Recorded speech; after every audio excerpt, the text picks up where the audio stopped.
Posible nga kaya na yung kontrata nito si Calvin Abueva ay ma-terminate na ng Magnolia. Tandaan natin ang nangyari dito kay Calvin Abueva ay isang internal matter dahil ang nakaawa niya dito ay mga taga SMB. Ibig sabihin sister team yan. At ang kinakailangan magresolba nito ay ang SMC mismo. Of course, gagawa rin ng action dyan ang PBA.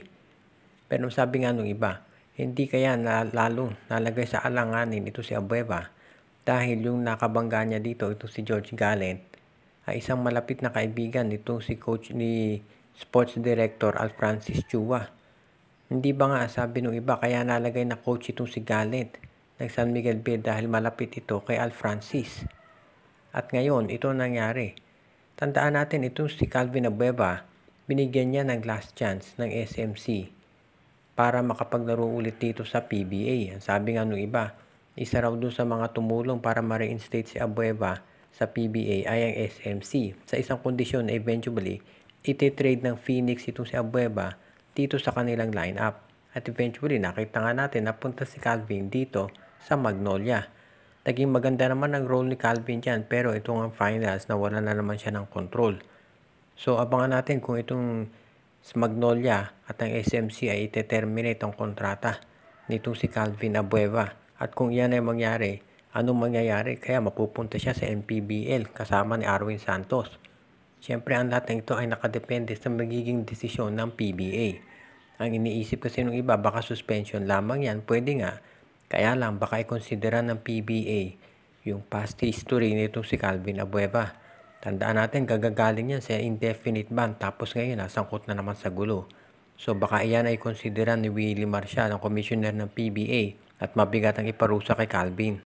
Posible kaya na itong si Paul Lee ay i-trade na ng Magnolia pagkatapos nitong finals.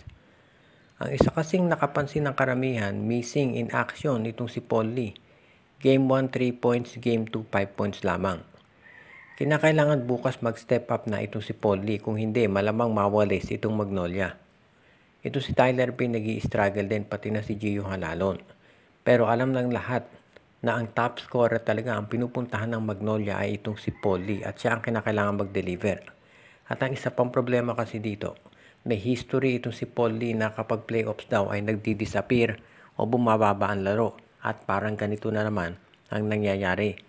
At kapag itong Magnolia ay natalo dito, baka matuloy na yung napapabalitang trade na ito daw si Paul Lee ay ibibigay na sa Northport kapalit ni Arvin Tolentino. So tignan natin kung yan ay mangyayari talaga.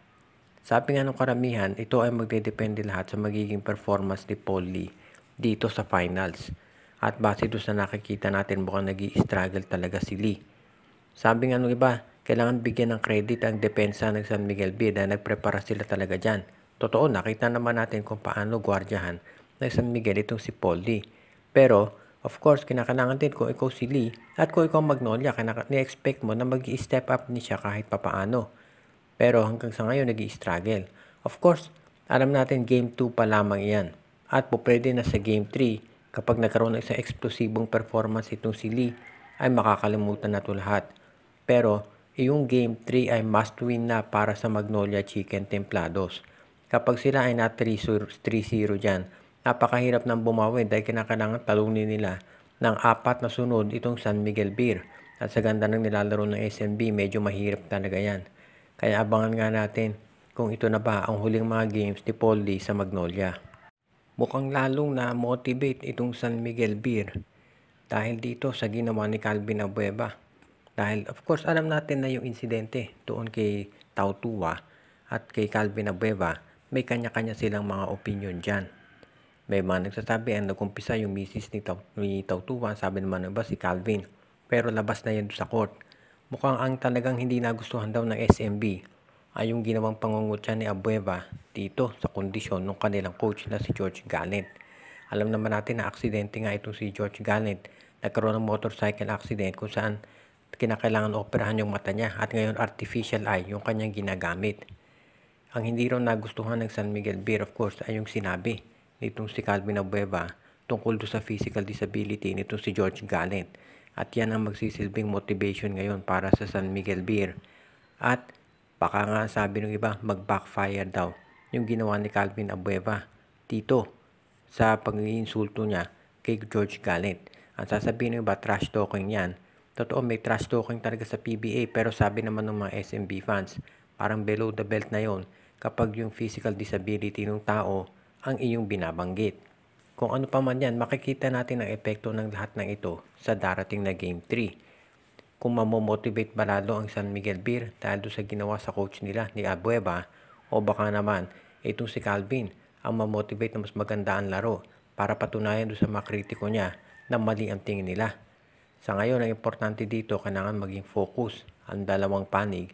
At ito si Commissioner Willie Marcial, wala pang, para doon sa mga nagtatanong, ba't wala pang desisyon?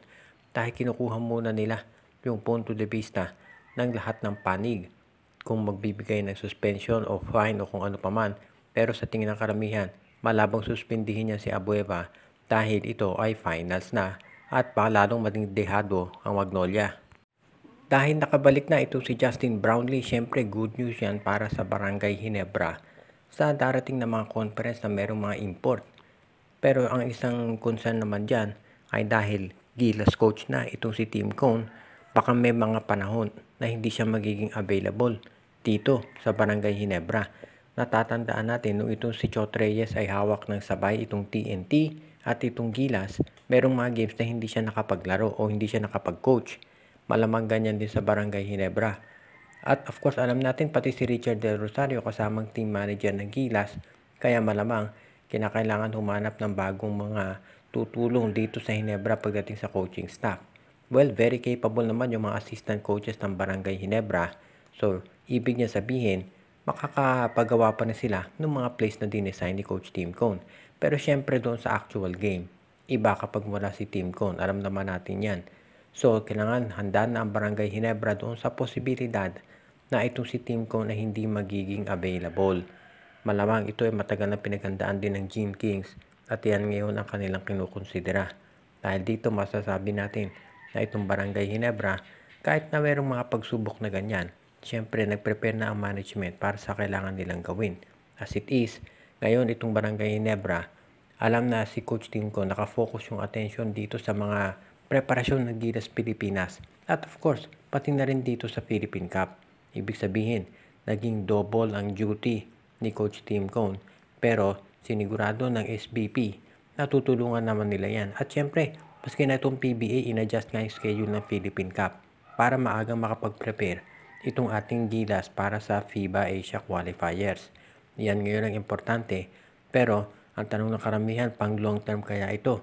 Dahil baka sa bandang huli, mahirapan din si Coach Tim Cone katulad ni Chot Reyes dati.